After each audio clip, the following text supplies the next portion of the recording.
laws did not anticipate artificial intelligence, so they didn't make the laws to prevent it or to kind of limit it. Right now, people, they have a hard time scaling their business. They miss calls, they miss opportunities because they can't be everywhere. And maybe you're on vacation, you can't answer the phone. Well, your AI can answer 24/7. So between 2014 and 2022, which is 8 years, nobody heard about us, but those were kind of defining moments. Losing is not an option. Yes, you can lose a battle, but you're not losing the war.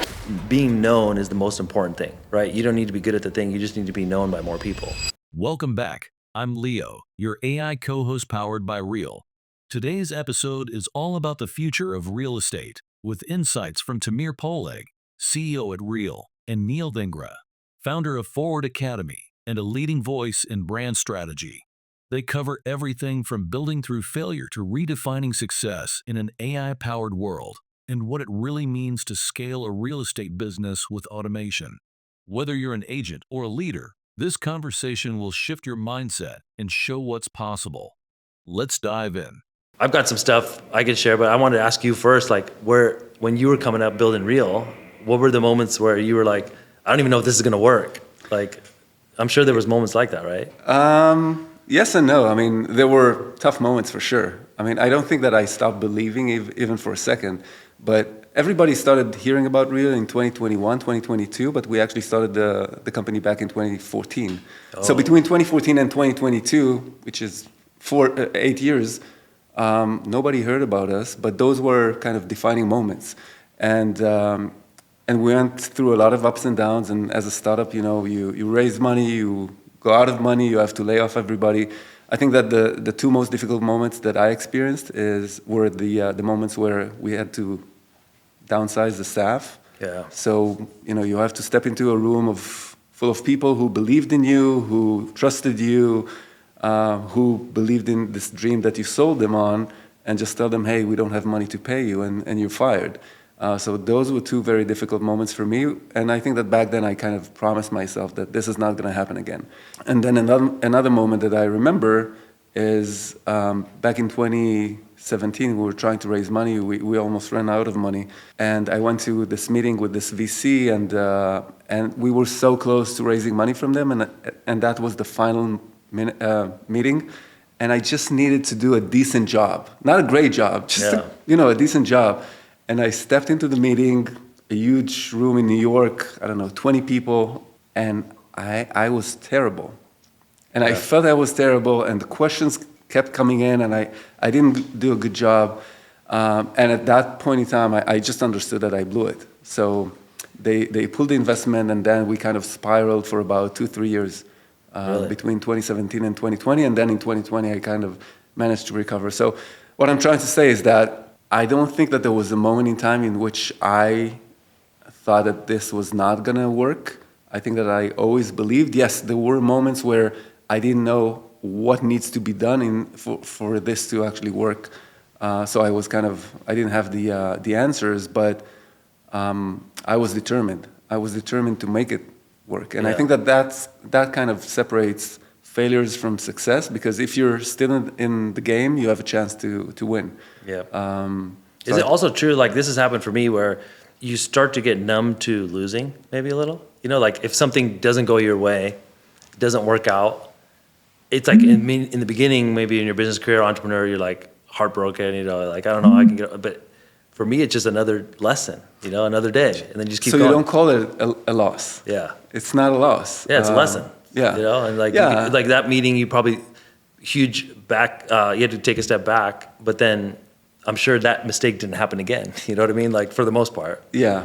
But maybe it also builds up a little bit more anxiety, because you know that you blew it once, and then when you go to the next meeting, you're like, okay, now I'm shaking. But yeah, I think that as entrepreneurs, we want to win. Yeah. You want to win. And it's embedded in us. And I think that losing is not an option. Yes, you can lose a battle, but you're not losing the war. Yeah. Yeah, I think that's a huge thing for agents right now too. Is like, you're not, your worst deal or the worst day at the, in terms of sales, or maybe their month isn't that good. And a lot of people attach their value to what this month's numbers are. Like, oh, you have a great pipeline, you're on top of the world. And the next month, maybe 2 months later, you're like, oh, it's a little rough. I'm not that valuable. But I think having more of an even thing of like, look, I have value. I've got expertise to share. My clients, value my services and all that, and just putting that above the things, because the volume. Because I notice right now there's some pretty wild swings for the last few years in terms of volatility. Yeah. Like I've just seen people ride this roller coaster, and it's like they're literally tying their self-worth to like how the pipeline is doing. And I notice a lot of times this happens with public companies with the stock. Like you guys will have a great quarter, and then the street maybe sells off even. You know what I mean? And but you guys are doing great work, and the company's growing, and but then a lot of people attach their worth to like the stock price. I'll touch on that in a second, but you touched on an important point, which is don't spend time on failures. Yeah. Like there are so many times in which things are not working, or you did a mistake, or something breaks. But you have to keep moving on. Just, don't spend time on that. Move on. And I think that we're also applying that in our business today, even, when things are well. If something is not going well, if we fail at doing something, it's okay, move on. Don't spend too much time crying about it. But talking about the stock price, it's funny, because between 2022 and 2024, I think that the company grew by, 5x or so. The stock was stagnant. It was stuck around $1.20, $1.50, and it's frustrating because you're working so hard, everything's going well, the company is growing, revenue is growing, everything is amazing, but the stock is not moving. So I think that you have to have a perspective, a long-term perspective, and you have to understand that if you're doing the right things, what matters is the business. Yeah.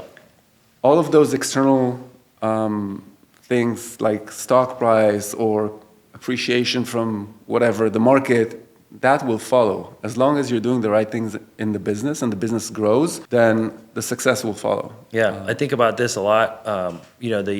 Especially people in a sales mode, everyone's trying to do the thing to bring in the most revenue right now, most sales right now. But I think what shifted the game for me was a few years back, I said, you know what, I'm going to do the things that need to, get more deals in and bring in more revenue right now. But at the same time, I want to be always working on something that the Neel of like 2025, 2030 would be proud of, or would be like, hey man, I really want to thank you for putting in the work back then. So I just showed a video on stage, and I should have talked to them about this, but I think about like looking back 5 years, what were you doing that would help you now? And you guys have a lot of those things where, you're doing the work, you didn't see the result, but you're doing the work anyways. Yeah. You're failing, you're moving on anyways.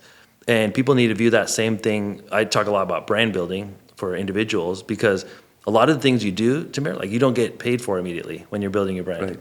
You could do this podcast and start up videos and do all these things. And sometimes never. And sometimes you never get paid for this, but it helps your business. But for the people who have had success, it's crazy how at some point the market does reward you if you get good at it.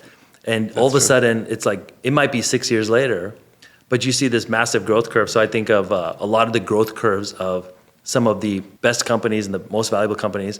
Also, the growth curve of like a personal brand is the same. It's super slow, grind, maybe even falls down and goes, and then all of a sudden you see a period of time where it really takes off. Yeah. And it's crazy to think like you'll get years worth of appreciation or growth in a small period of time. Yeah, and it's a good segue. I have a question for you, because I've watched you on stage, and it seems like, you're phenomenal. And Thanks, you're doing the right things, and yes, there's a lot that you've been doing for years, but now it's starting to pay off. But then I had a question, and the question was like, what do you want to become?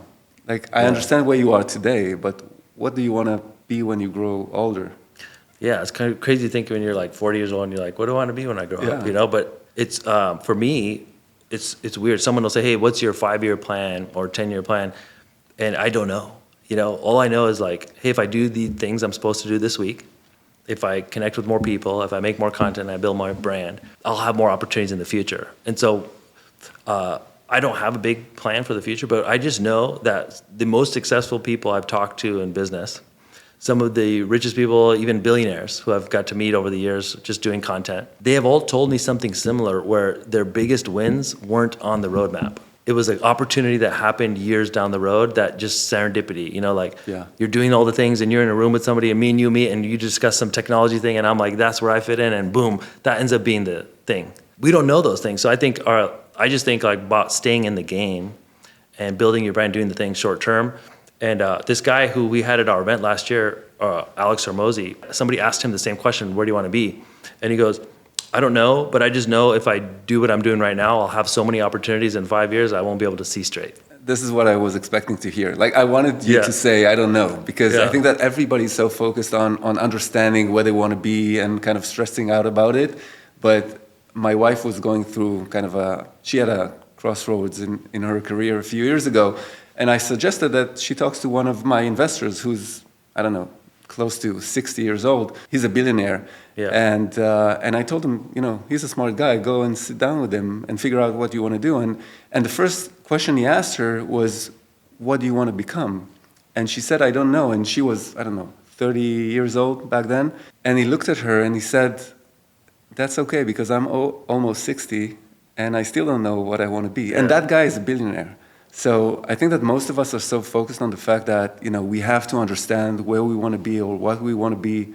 And we're stressing out about it. Yeah. And the most successful people still don't know what they want to become. Yeah, they don't. And also, I think that there's a little bit of magic in understanding that, you can be that type of person today, or you want to be this today, and in 5 years, you may want to become something different.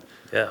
And there's just endless opportunities out there. That's why the business, I've noticed, requires innovation. Mm-hmm. We're going to talk about some technology stuff, but like, you guys are always adding new things. You're innovating, rolling out new products and services, because that's just what the world requires. Like, you got to be innovative. And so I think people get stuck in like, hey, it wasn't on my plan. I'm not doing this. You can't be rigid. You have to be like, okay, the market's moving this way. Let's go that way. And so this is what I noticed with a lot of content creators. They will, or business, marketing, whatever, they'll do something that worked 3-4 years ago and never pivot. And then like, attention has moved this way, or strategy has moved this way, and they're still doing the thing that no longer works. Yeah. I think you got to be flexible. Yeah. Yeah. You mentioned 11 Labs on stage. Yes. And Yeah, go ahead. And I'm a big fan of 11 Labs. So talk to me about that. Yeah, and really quick, the reason why I have this alarm on my phone at 5:47 is I told my wife I'd be home at 6 o'clock, on weekdays. Okay. And so I set 3 alarms in my office to leave at 5:45 just to like get out of the office. Yeah. Because like I would just, how you lose time, and you're like, oh shit, I was supposed to be home, and then you come home, But that's a sign that you're passionate about what you're doing. Yeah. So I just lose track. Yeah. And so I have an alarm on my phone somewhere else, and then it literally tells me, go home, Neel, let's leave this alone. Okay, so what was your question again? Sorry. 11 Labs. Oh yeah, 11 Labs, okay. Yeah, so 11 Labs is great because AI is, taking over in so many different ways. It's changing the process of how businesses run, and it's taking over. And I think there's so many things that we're replacing now using AI, but 11 Labs is kind of cool because you can use it to create innovative campaigns with just voice. Yeah. So there's all these voices that are free for use, and I think there's even more capabilities when you pay for it. Yeah, and one of the things you can do there is you can create a clone of your own voice. Yeah. And so you could do your own voice, and then your team can speak for you. So you can give them what to say, they can create the voice and send out the video, voiceover, whatever. So that's one way. But then I like using it, and several other people in our group are using it now to create voiceover ads or voiceover promotional videos, where you use kind of like a voice that sounds better than you. Some people say your voice was made for radio, or whatever they say. Like some people just have a better voice, and you could use that voice on your content. So it's kind of cool for people to use. Yeah, I think that the first time I encountered 11 Labs was a few months ago when we were recording our earnings call. There's a script in the earnings call where you record it a day in advance, and like you stress out about it because you have to be perfect when you read it out, and it's recorded. So a few hours before the recording, I went on 11 Labs and I taught 11 Labs how to imitate my voice. And then I just put in the script and it just read it perfectly. And I wanted to just hand it out like this to the recording company, but then we decided that we're going to do it next quarter. Yeah. So it's pretty amazing. But then if you try to think about combining the voice capabilities with some speech models that exist today, like Grok or Sesame, you're able to create, this AI tool that can talk like you, have all of the knowledge in the world, and have actual conversations with people without you being involved in those conversations. And if you're able to, for example, to add to that all of your knowledge about video marketing or real estate marketing, just think about the possibilities. They're insane. Yeah. So it's duplicating yourself. Yes. And so everybody can have their own AI assistant that's them. And that's going to happen in a year from now, probably. Yeah. And so I think about this a lot, like in terms of right now people, they have a hard time scaling their business. They miss calls, they miss opportunities because they can't be everywhere. And maybe you're on vacation, you can't answer the phone. Well, your AI can answer 24/7. Correct. And you can train it. You can give it transcripts of all the calls. You can start recording everything just to give it a database. And so I just started testing this with text, meaning I would give it a lot of the transcripts from a class I taught and different content. And then it starts to instruct just like you. Yeah. So I can prompt it with text. But you're right, if you added your voice and combined it, now it can talk like you. So let's add to that the fact that I would argue that 80% of the tasks that agents perform for clients can be handled by AI. Correct. Like if you break it down to, 200 different tasks, they can be performed by AI. So if you take into consideration this fact with everything that we just talked about, there might be a point in the future where AI could do 90% of the work, which is not face-to-face or kind of human-related or emotional-related, that agents do. So, and that's a little bit scary. Yeah, I think a lot of people are threatened by that. But Yeah. I think that the way you have to think about this, if you do want to think long-term, is how could you be the relationship person, the rainmaker, and then how can you use AI to fulfill more business than you even thought was possible? And so the old model is like, we're going to make a lot of money from a small number of transactions. I think the model in the future will be like maybe margin compression, maybe you make less per deal, but now because of this tech, you can do way more deals. And so I don't know if, that's yet to be determined, but like, I think that's where we're headed. I'll offer another angle to this. My brother is an advisor to large real estate companies about innovation in the future. And a few months ago, he asked me, what are you guys doing with AI? And I explained to him, and then he said, this might change who's making money in real estate. And I asked him, what do you mean? And he said, think about somebody like Gary Vee, for example. He has massive following, people trust him, people follow him.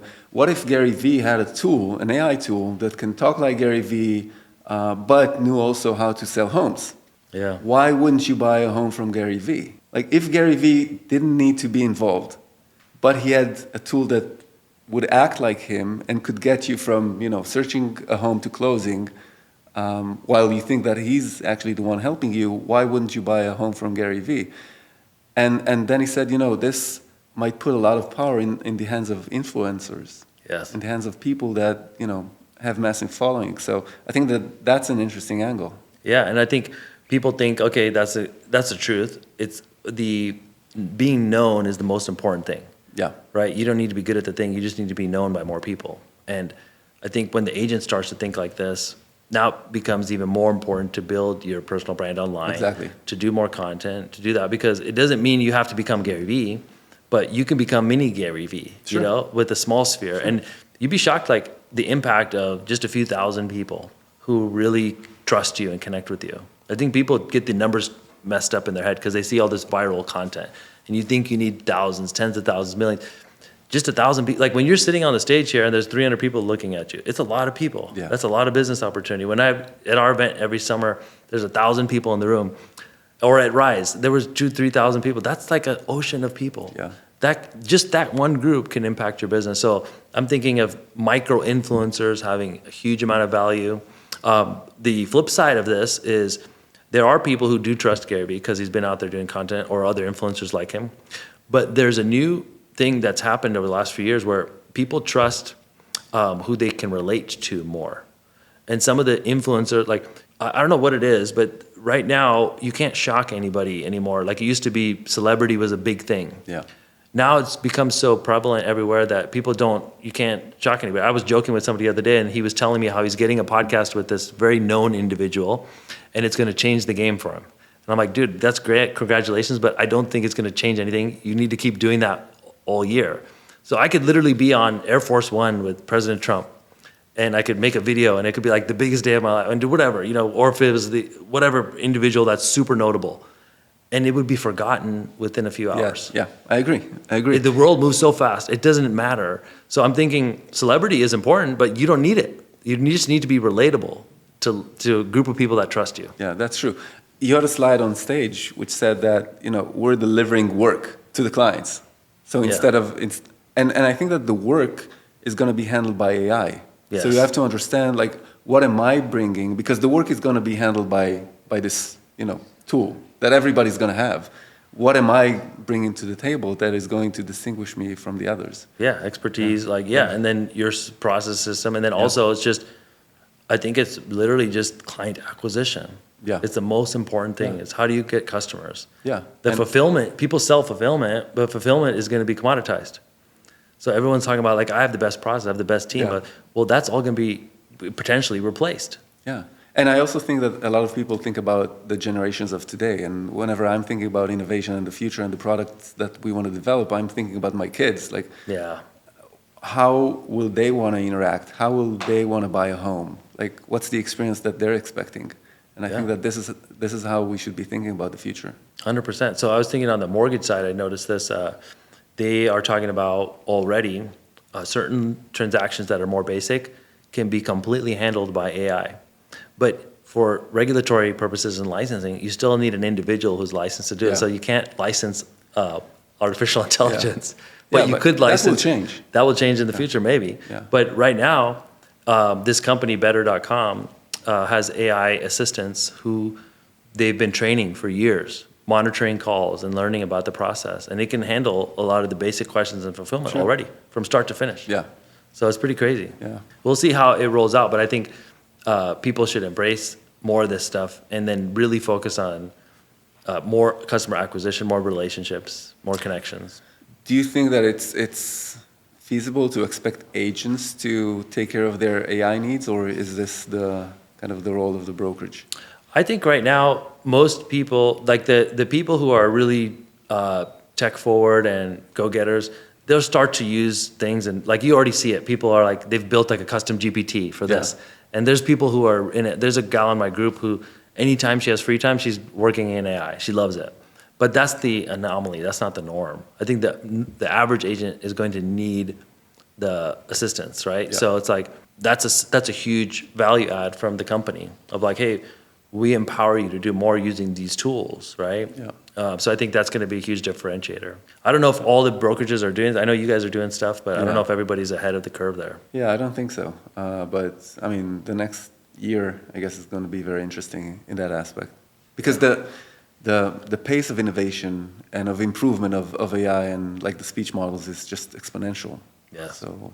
Do you think there's any regulatory concern or that's just going to evolve over time? For sure. I mean, you mentioned one on the mortgage side. Yeah. I think that unfortunately regulators take years to adapt. And one of the biggest problems in this industry is that it's so slow moving anyway. So I think that, I mean, obviously laws did not anticipate artificial intelligence. So they didn't make the laws to prevent it or to kind of limit it. So there will be some gray area, I would assume. But, at the end of the day, consumers win. Yes. And if consumers want to have something or interact in a certain way or benefit from a certain tool, long term they will win. So I think that regulators will just adjust to what consumers want. Yeah, you saw the same thing with Uber. They lobbied against it in certain markets. I remember it was only available here, not available here, and then eventually everything came through. Yeah. So, but it does take time. So just wrapping up, Tamir, what do you think, talking about AI, because we're just going over this, what are things that you guys are doing at Real? Because I know you're rolling out some stuff. A few exciting things. So first of all, we're going to launch a proof of concept of kind of the voice capabilities. So in about a month, we're going to launch a hotline where agents can call for support, and I will be answering. My voice will be answering, and they can have a conversation with me about anything, and also support related things. So we have this vast knowledge about prior support conversations, and the AI is going to draw from there, but it's going to be with my voice, and that's just a proof of concept. Later on, we will provide agents with the ability to train Leo, our AI assistant, on their own voice, and then give them a phone number where their clients can call the phone number and they will answer even though it's not them. Yeah. So I think that the two most exciting things that we're doing with AI is not only working on the operational efficiency in our business and trying to just eliminate the need for more and more humans on the support side, on brokerage operation, and all of those things, but also harness that power for our agents to serve more clients and as you said, be 24/7 on and just understand that your AI does not need to include your knowledge only. It can include the knowledge of all of the other agents. Yeah. And that's super powerful. So those things So it are, can make a dumb person smart. Is that what you're saying? Yeah. Or make it like you can enhance you essentially. It can enhance you, Yeah. for sure. But still, it will be in your style. It will feel like you. It'll talk like you.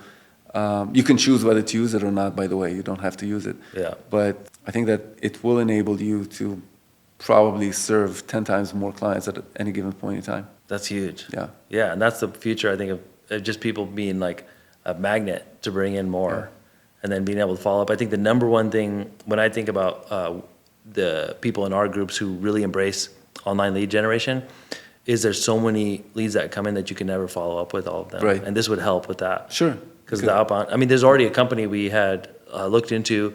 It wasn't quite there. This was 6 months ago. I would be shocked. I bet you it's gotten way better. But they would make the calls outbound from an AI agent, and it was pretty close. There was a little bit of a lag. Delay, yeah. And the delay was causing There's like, a little bit drop. of latency, but it's solved now. In the Yeah. past few weeks, it got solved with some of the latest models. So. Yeah, so this is crazy. And then I think of people not wanting to make calls. It's weird, but like being able to just text back and forth or shoot messages. So when you think about the way ChatGPT works right now, when you use the voice feature, you just tap the button and start talking, Yeah. and then it talks back. Yeah. You know, I think that's where it's going to be with these could tools. be. I mean, it could be if it was within an app, but people are even talking about doing this on the browser, where you literally just tap the button and start talking. By the way, the experience, the conversational experience on ChatGPT is not amazing at the moment. No, I it don't keeps know if cutting back and forth. You probably tried Sesame. Yes, but like I was thinking, it's weird how it doesn't work and it's glitchy and there's all these problems and all of a sudden it like they fix it and then it'll go. Yeah. Like it That's happens. what it's Yeah. exponential. Yeah. Like it's probably going to be much, much better in a few weeks. Yeah, that's how fast it's moving. Yeah. So exciting times. Thank you for taking the time today. This has been appreciate awesome. you. And that's a wrap on today's episode. Huge thanks to Tamir and Neel for sharing what it means to lead, adapt, and innovate in a fast-moving industry. Here's what stuck with me. You don't need a 5-year plan, just the courage to keep showing up. AI isn't just here to help. It can multiply your presence and your personal brand. It's no longer optional. It's your edge. Whether you're a solo agent, team leader, or still figuring it out, you don't need all the answers. Just keep creating, learning, and pushing what's possible. I'm Leo, your AI co-host powered by Real. Thanks for listening, and give your future self something to thank you for.